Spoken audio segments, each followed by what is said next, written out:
Welcome to Repros Fight Back, a podcast on all things related to sexual and reproductive health rights and justice. Hi, Repros. How's everybody doing? I'm your host, Jenny Wetter, and my pronouns are she, her. So I feel like almost every week before I sit down to record the intro, I am struggling about what to talk about. I just feel like I'm not that exciting and I don't have a ton of things happening that I feel like y'all want to hear about. So this week was no different than many other where I was like, I don't know what I'm going to talk about. And then I opened social media and saw something that brings me joy every year. And I am so excited, y'all. This week is a really, really important week. That's right. It is Fat Bear Week. I'm so excited. If you have not experienced the joy of Fat Bear Week, y'all, you have to dive in. It is just pure delight. It is done by the Katmai National Park in Alaska, and it is about their brown bears. And so every year, brown bears need to eat all this food so that they can hibernate, get fat for hibernation. So Katmai started doing Fat Bear Week and created a tournament for education purposes, and it is just so much fun. So you go on, it starts the 22nd, so you go and you get to see this bracket of their bears with a picture from earlier in the spring when they woke up from hibernation to now when they are delightfully fat and ready to go hibernate. And y'all, it is just so much fun to see how they have changed over the year. There are returning favorites every year. So much fun. So if you've not participated in the Joy of Fat Bear Week, check it out this year. Go vote for your favorite bears. There's a round robin every day where you go and pick, I don't remember how many it is every day, 3 or 4, or 2 or 4 of your favorite bears as the tournament progresses. And we'll crown our Fat Bear Week champion at the end of the week. And it is just so much fun, and it brings me joy every year to see cute bears, hear their stories. There's always a delightful story of who this bear is. And it's just so much fun. I don't know. It's one of those things that brings me joy every year. So I hope that you go and check out Fat Bear Week. It is a lot of fun. Okay. Let's see. The only other thing I really wanted to talk about is this is the last in our series that we've done 6 episodes on abortion later in pregnancy. And y'all, I am so, so grateful to everybody at Patient Forward, Banyan and Garen and Erika. Thank you so much for everything, for helping co-create this series, for thinking up the topics and finding amazing guests. It has just been such a wonderful series, and I am so grateful to all of you for all of that you did to make this a wonderful series, for being on the podcast multiple times, for helping find guests. This series would not have existed without all of you. So thank you, Patient Forward. I am so grateful for your partnership and being such great collaborators. So thank you so much. And y'all, I had so much fun doing this series. So if you have ideas for other things you would like us to do in this format, to do a deep dive on different aspects of a particular issue, let me know and we'll see if we can make it happen. So yes, send me your ideas. With that, let's turn to my interview. I am so grateful this week for having 3 wonderful guests. We are talking about again, abortion later in pregnancy, but we're going to talk about later discovery of abortion in pregnancy and why we will always need abortion later in pregnancy because of things like this. So we have 3 amazing guests on to talk about it. First, Erika Christensen with Patient Forward, Jenn Chalifoux, who is an attorney who had an abortion later in pregnancy because of later discovery, and Dr. Greene Foster with University of California, San Francisco, and lead author of the Turnaway Study. I could not ask for a better panel to end up this series. So thank you to, thank you to Patient Forward. Thank you to Erika, Jenn, and Diana for this episode. And let's turn to our conversation. Hi, Erika, Jenn, and Dr. Foster. Thank you so much for being here. It's a pleasure. Thanks. Thank you so much for having us. Okay, before we get started, let's do introductions so everybody can learn to recognize people's voices. And I'm going to go the order I see you on my screen, which definitely will help our audio people, right? Because they can't see you, but that's okay. So Jenn, would you like to go ahead and introduce yourself first? Sure. My name is Jenn Chalifoux. I am an attorney in Colorado, and I am a later abortion patient as in 2010. So I'll be speaking about that some today. Okay. Dr. Foster? My name is Greene Foster, and I'm a demographer and a professor at the University of California, San Francisco. And I led the Turnaway Study, which looks at what happened to people who were too late to get an abortion, too far along in pregnancy, compared to people who are just under the limit. And I have had the pleasure of speaking to Repros Fight Back about it. But here, this was such a great opportunity to focus specifically on later abortions with other experts on later abortion and talk about what we know about later abortion in this post-Dobbs era. And then last, let's go to Erika, who has been very much a partner in this series of 6. I cannot believe this is our last one. But Erika, would you like to go ahead and introduce yourself? Yeah, thank you so much, Jenny. And thank you again for working with Patient Forward on this series.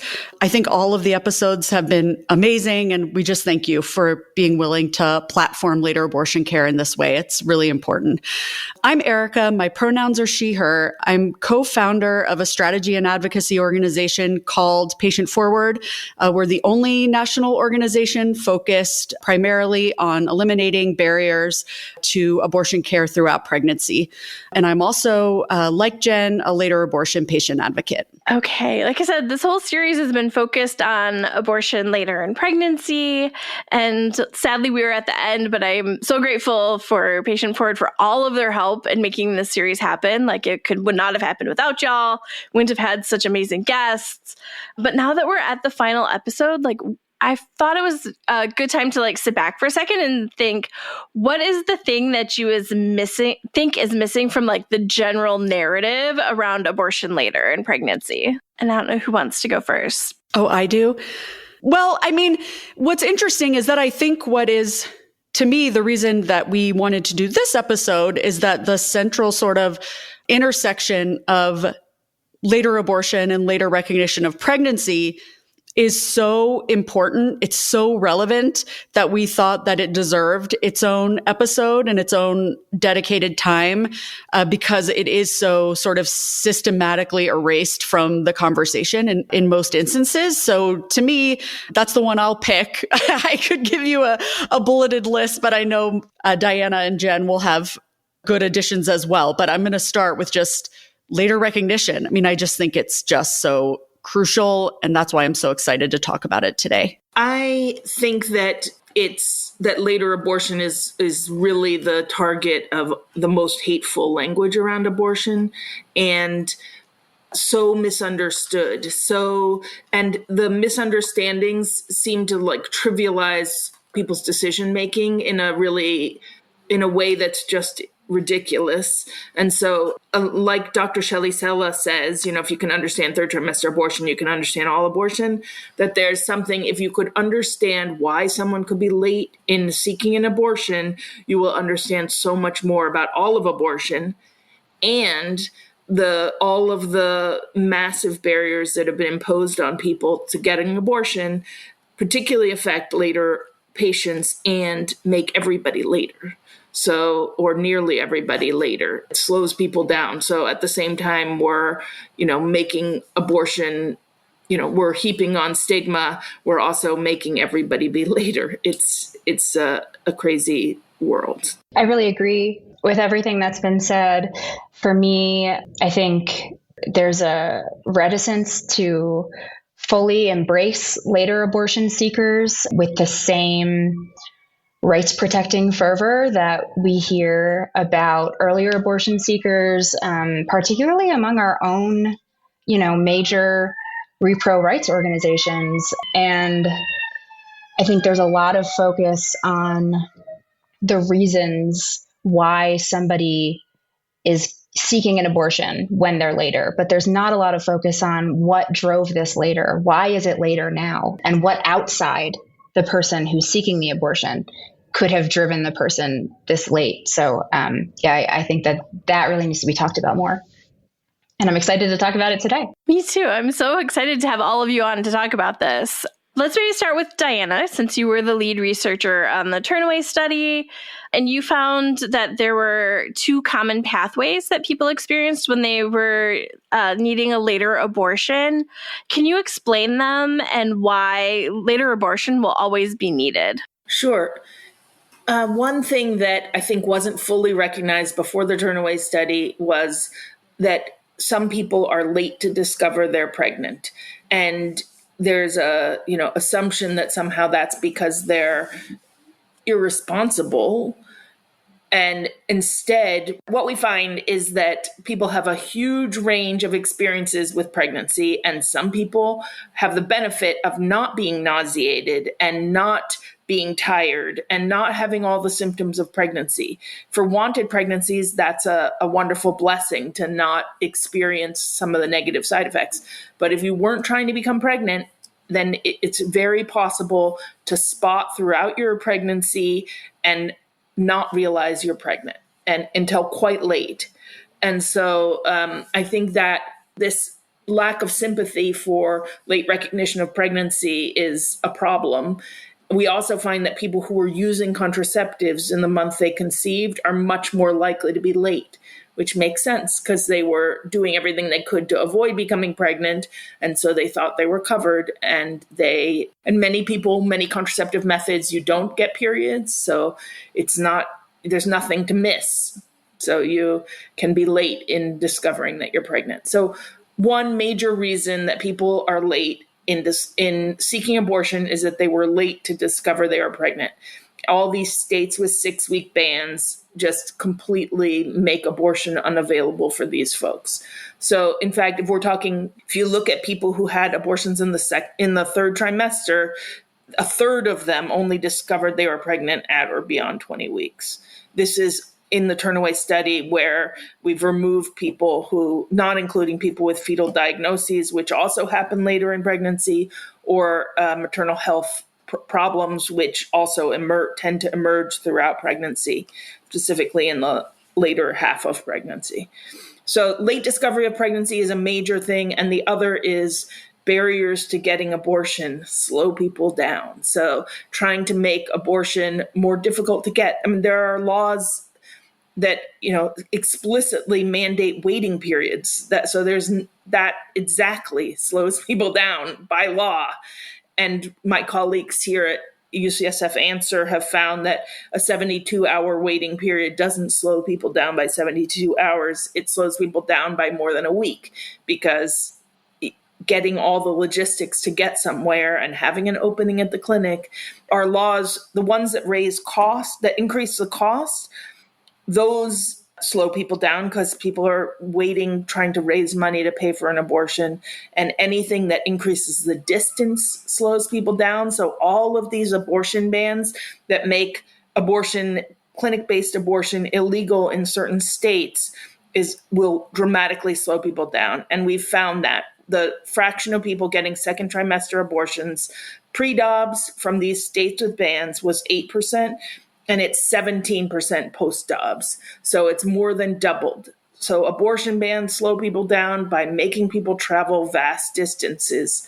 So money, distance, both of those dramatically are a major cause of people needing to have later abortions. Yeah, I think that's one of those things that people think of a lot of those abortion bans like waiting periods or anything else that can slow people down in a vacuum, or think of them as this one thing, and not understanding how they all interact together to push care further out of reach. Because it's not just a waiting period, it's clinics in your area have closed and you have to travel further, and that makes the cost more expensive. And now you can't get a medication abortion because you got pushed further out. So then now you need a procedural abortion. Now that's more expensive and you need to raise more money. So these all interrelate and push care later and make people have to wait longer to access the care they need. Exactly. And then I guess the only other bit is, I think a lot of people try to talk about making abortion care easier to access, which is great, but then making it seem then we don't need to worry about abortion later in pregnancy. So do you maybe want to talk a little bit about why that's important and why we always need to make sure that it's available? Yeah. So if it were just about policies that slow people down and that was the only reason, then better access would help everybody. But that isn't the only reason people have later abortions. They have it because they didn't realize they were pregnant. They have it because they got some information about their life or their pregnancy that made them reconsider carrying to term. And so there won't be a point where you can say, okay, everyone deserving of an abortion could get it if only we set the limit at some number of weeks. It's just that life is too complicated. People's situations are too individual for policymakers to decide some limit that would work for everyone. Instead, limits stigmatize the people who are beyond it and act like they're not important. And just backing up for any listeners who don't know about the Turnaway Study, the Turnaway Study looked at people who were too far in pregnancy to get an abortion compared to people who were just under a limit and did get it.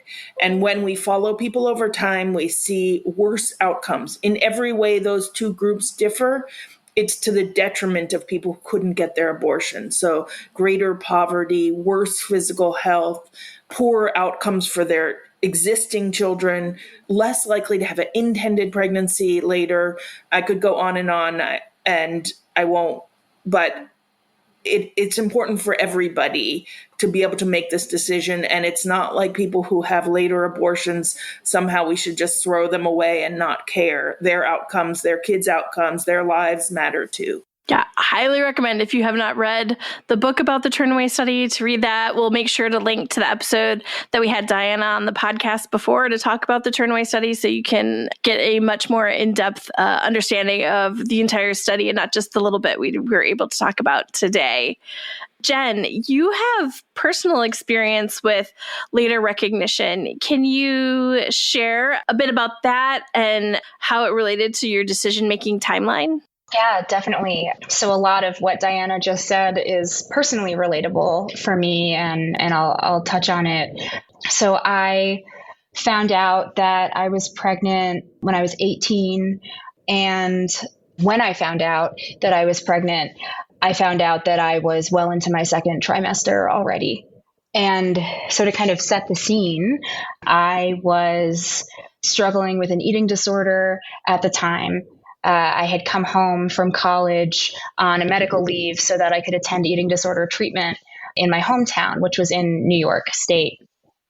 And I was going through the treatment and I was getting better, but my period wasn't coming back. And it's a very common symptom, not always, but very common, that people who have restrictive eating disorders might lose their period. Amenorrhea is the medical term for it.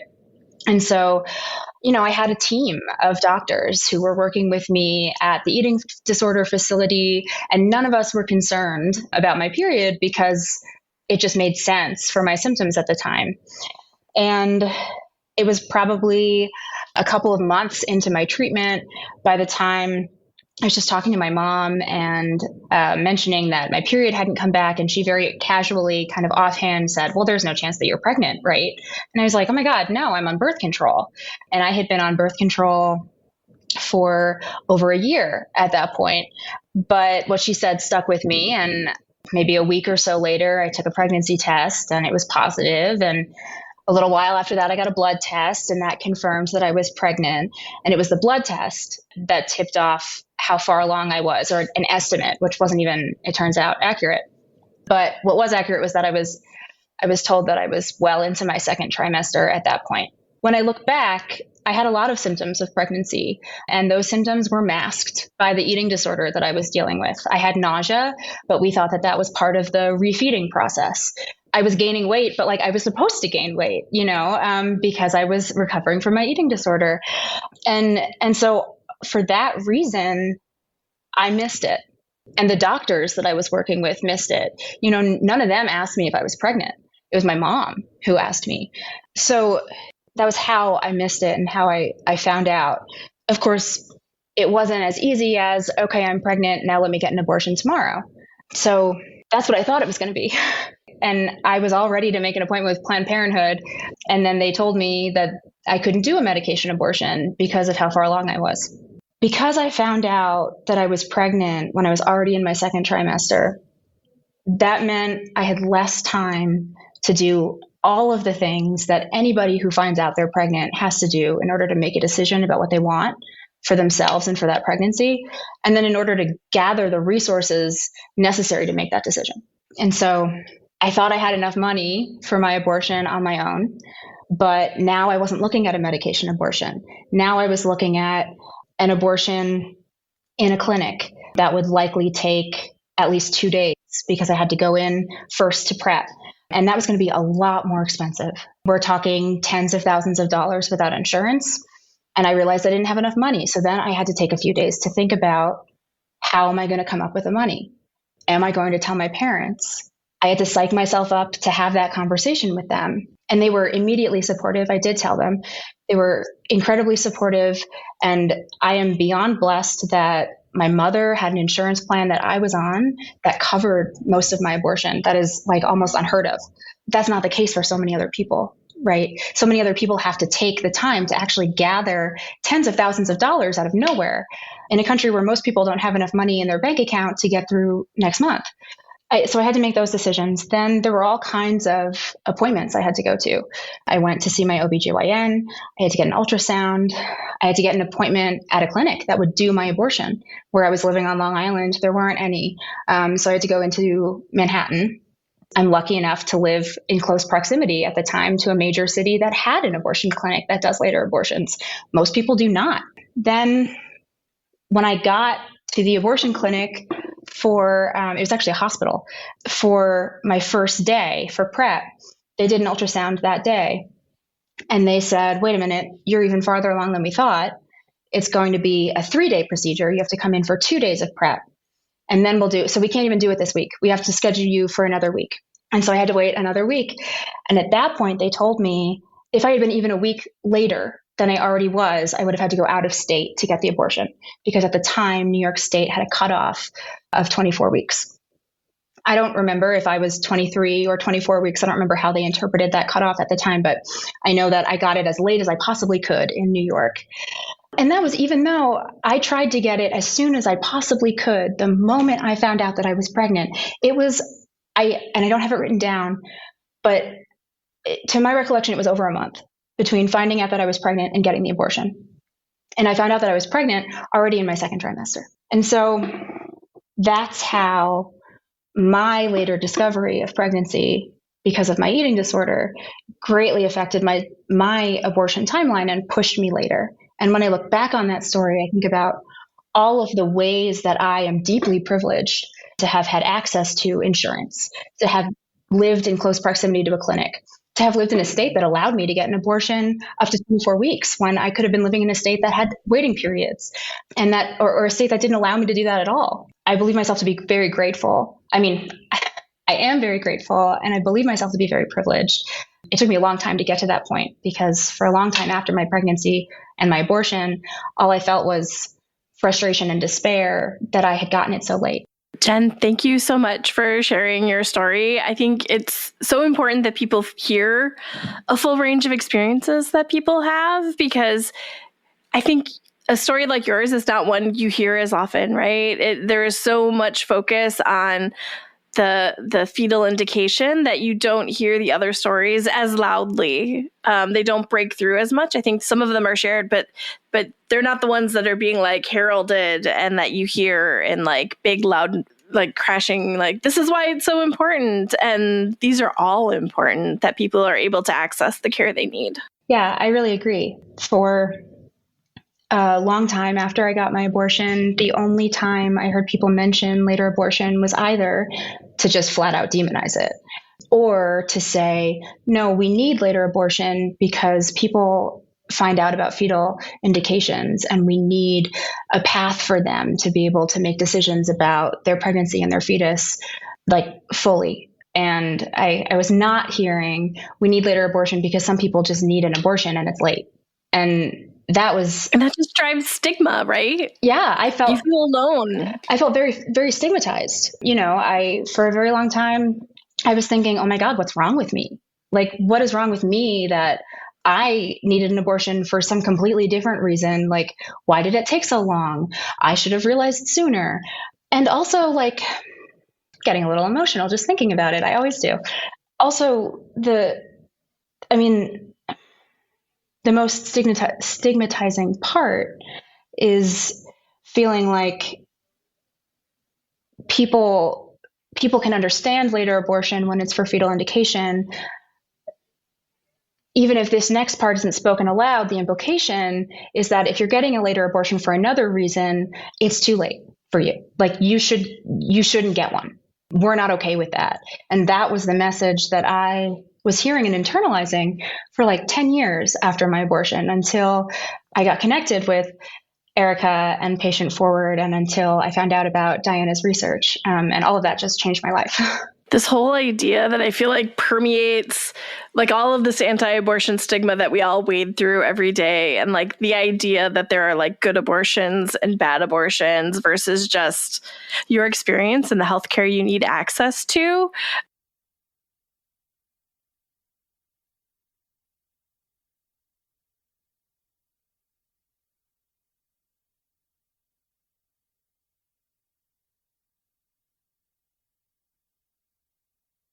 Yeah. And sorry, this is Erika talking now. I guess I just want to really highlight and not try to cover that this is stigma that is perpetuated by people who get paid to advocate for abortion. Okay, this is anti-abortion stigma. And I just think that we are like past time. This is when we need to be having these conversations now that we're no longer sort of under the thumb of Roe. Now is the time to ask ourselves and to really take accountability, I think, to people like Jenn and so many thousands of other people who have been made to feel this shame and stigma by the people paid to protect abortion. Like, it truly blows my mind. Like, whenever I'm privileged enough to hear Jenn or any later abortion patient tell their stories like this, it just really kills me. Like, these are not the antis, but it is anti-abortion. Anti-abortion stigma perpetuated by supposedly pro-abortion people. Because what our exceptions are saying is that we need exceptions to keep the, quote, wrong people from, quote, misusing abortion services. Who is that? Who are those people? Not Jenn. I'm sorry. I'm so fired up. I'm so angry. Every time I hear Jenn's story, I just get so angry all over again. Jenn, thank you for sharing. It means you have changed the world. Here's the other thing. Before Jenn telling her story like this, it was so few. There are a couple other people in this whole country who would be willing to talk about their experiences like this. And I truly believe it has changed the world. Like, I just am so grateful to you, Jenn, for continuing to tell your story and to represent the majority of later abortion seekers. The majority. Thank you, Erika, for your anger on my behalf and really on behalf of everyone else who needs a later abortion.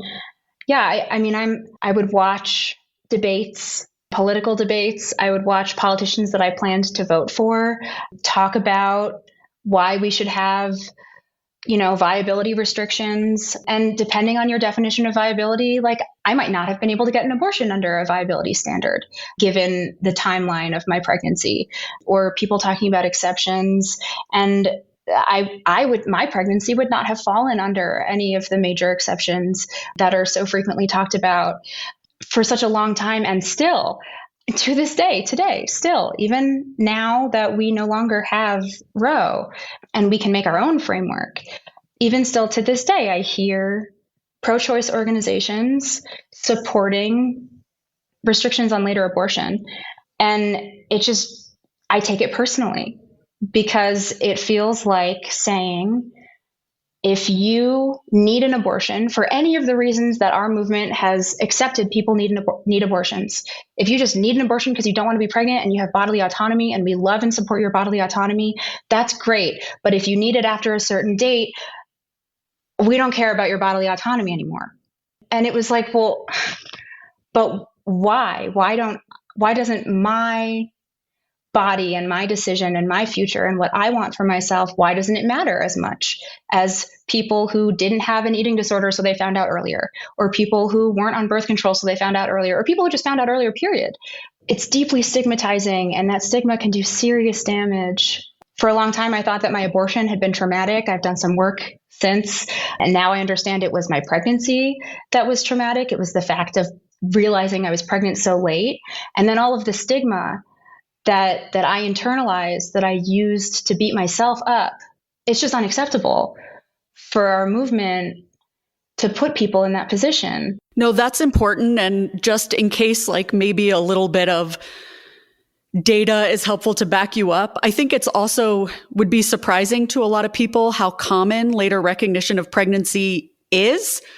I think that there's this idea that, people just immediately feel nauseous, pee on a stick, and that happens at like 5 weeks or something.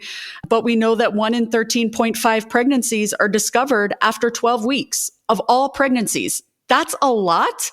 And that's after the recommended window for medication abortion in the United States, which is how the vast majority of people are getting care right now. And so you understand that it actually affects so many people. I think we've been sort of victims of this small numbers theory where, this doesn't affect that many people, therefore compromising on their backs isn't that big of a deal. But in fact, it is a big deal. The 1% of abortions happen after 20 weeks is a fake stat based on a deliberate misreading of CDC data. And we know that later recognition is incredibly common.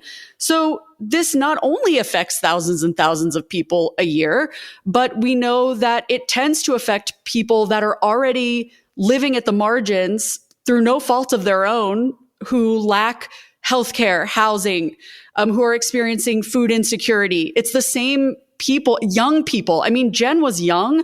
Young people are overrepresented among later abortion seekers and those who discover pregnancies later for very obvious reasons. I think that it's if you think about it for just a moment, it becomes, honestly, sometimes I think, how does anyone discover a pregnancy early? Like when you look at the sort of systemic forces at play, you're like, wow, in these United States, people actually can figure out they're pregnant early and get to an abortion early. It seems miraculous that most people in fact can, because the structures that we've built make it very easy for someone to be in Jenn's position. Or I haven't talked about this much, but I discovered a pregnancy later. I had a 3rd trimester abortion, and soon after I was pregnant again a month later, and my body was very out of whack. And a couple months after that, I had a miscarriage in a Whole Foods bathroom, and it was very traumatic. I was in the Whole Foods bathroom for hours. My husband and partner at Patient Forward, Garen, had to buy me a very expensive, yoga outfit from Whole Foods, because I had a very dramatic miscarriage in a public bathroom. And, after that, we decided to see a fertility specialist, because by then I had had a lot of losses and we were actively trying to become parents. And, months later, I was in a fertility clinic, and, they took our history, heard about all my complicated pregnancies. And then they said, okay, let's quick do a physical exam. And the doctor did an ultrasound, and he said, there's a baby in there. And we said, what? The nurses all start crying because they've heard our history. And they're like, oh my God. And they're all saying, well, we don't normally get good news this quickly at the fertility clinic. But there's a baby in there, and she appears to be around 14 weeks. So you really need to get into a OB immediately. And sure enough, and we were shocked. By the way, another commonality between my story and Jenn's is that we were both actively seeing, having very active medical care. We were regularly being seen by doctors. After my miscarriage, I went to my OB to be checked. And they said, oh yeah, well, you just got to let it complete, because, they just did sort of an oral exam.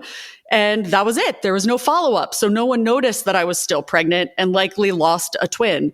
Again, pregnancy can be a hellscape. It is, it's just so squirrely, and it just can't possibly be contained by the law. I mean, it just is it's lunacy.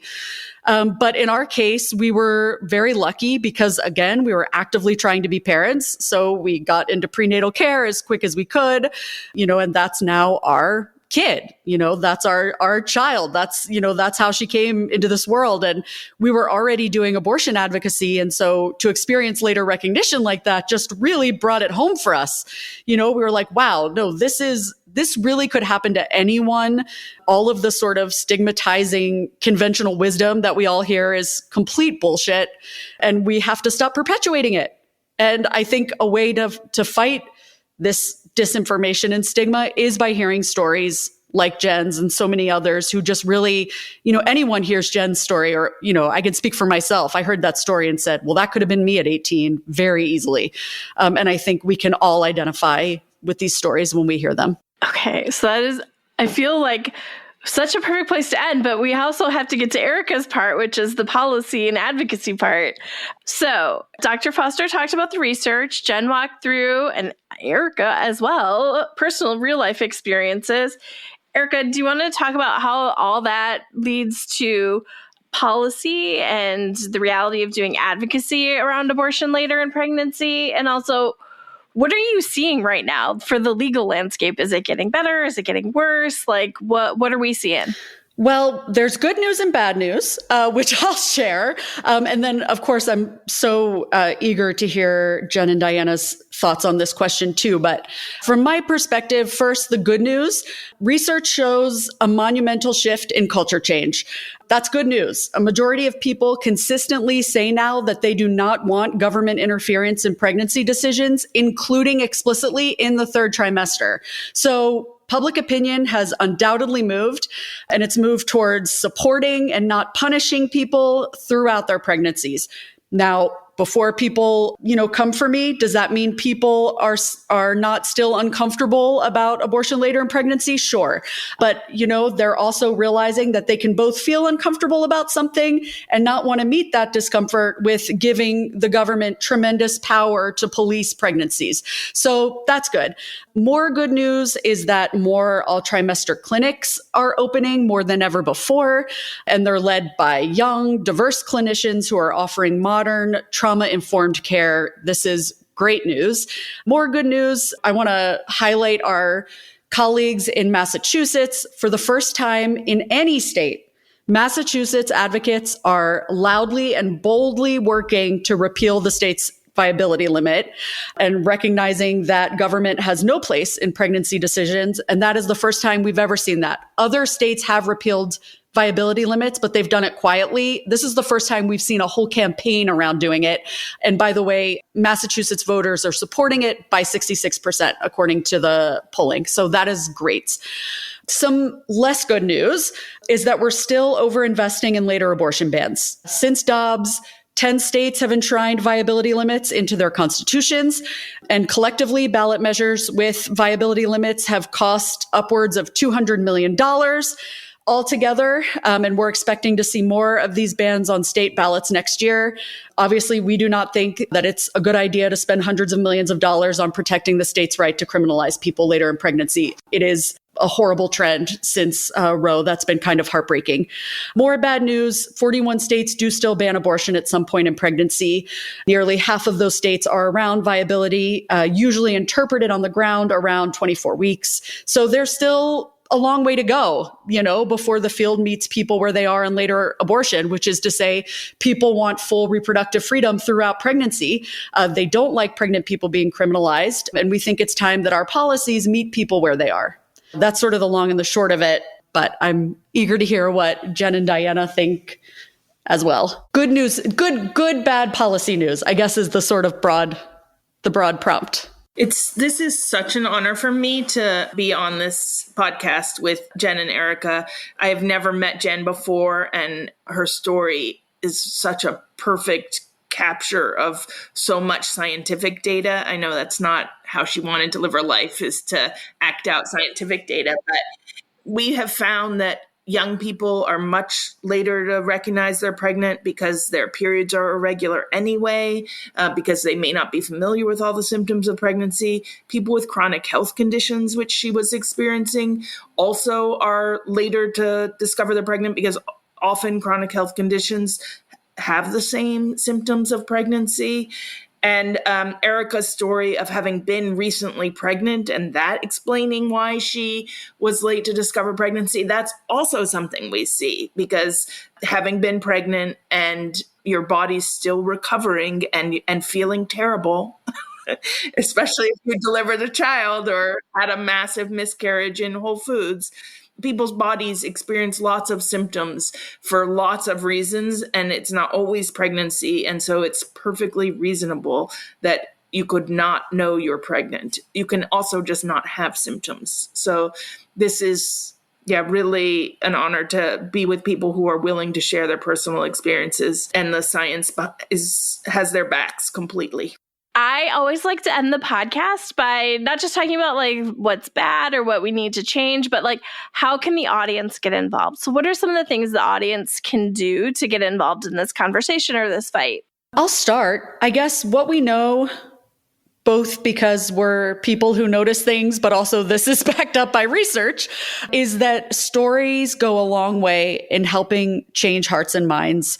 And what we also know is that secondhand stories, like telling someone's story that you heard, that you read in the news, can be as effective as hearing it from the person themselves. You know, there are organizations that have spent a lot of money on doing a lot of deep canvassing, and that's one of their big takeaways. And I think if you're listening to this podcast today, you now know Jenn, now you know me. And so when your friend or family member or coworker says something wrong and stigmatizing about later abortion care, you can say, well, actually, my friend Jenn experienced this when she was a teenager and she was going through a hard medical event and blip, blop, bloop. You know that story now. You know us. We're friends. And so please use these stories to help fight disinformation. That's something you can do. I just really agree. I think for me, the more I share my story, the more empowered I feel in my own experience and the less shame and stigma I feel.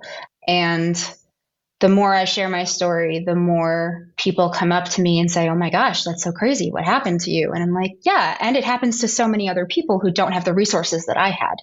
So I just want to echo, I think, sharing, if you have a later abortion story or a later recognition story and you feel safe sharing that, absolutely please do. If that's a place where, like, if you're comfortable with that, but also just talking about it more in general, pushing back on misinformation in general. When somebody says something that doesn't feel accurate, or when someone says something stigmatizing, even if it feels uncomfortable to push back, doing so, as long as you feel safe, is so important and can help make people think, oh, I didn't realize that the way I was phrasing this is exclusionary.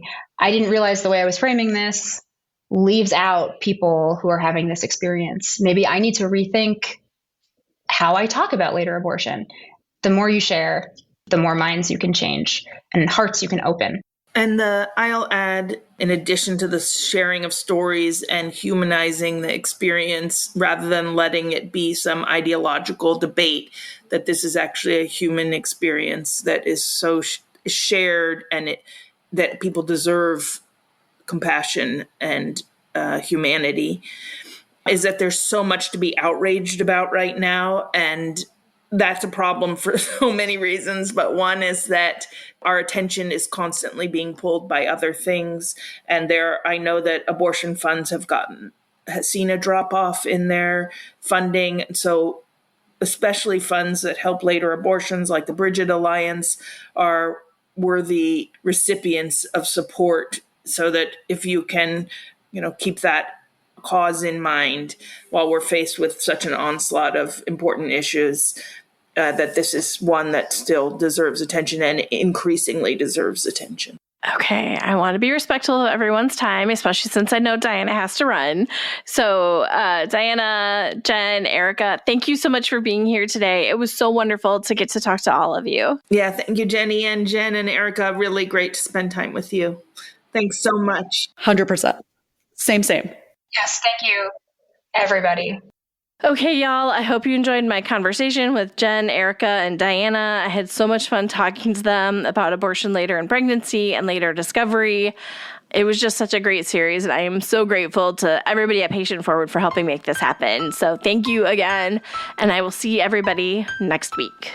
If you have any questions, comments, or topics you would like us to cover, always feel free to shoot me an email. You can reach me at Jenny, Jennie, at reprosfightback.com, or you can find us on social media. We're at Repros Fight Back on Facebook and Twitter, or Repros FB on Instagram. If you love our podcast and want to make sure more people find it, take the time to rate and review us on your favorite podcast platform. Or if you want to make sure to support the podcast, you can also donate on our website at reprosfightback.com. Thanks all.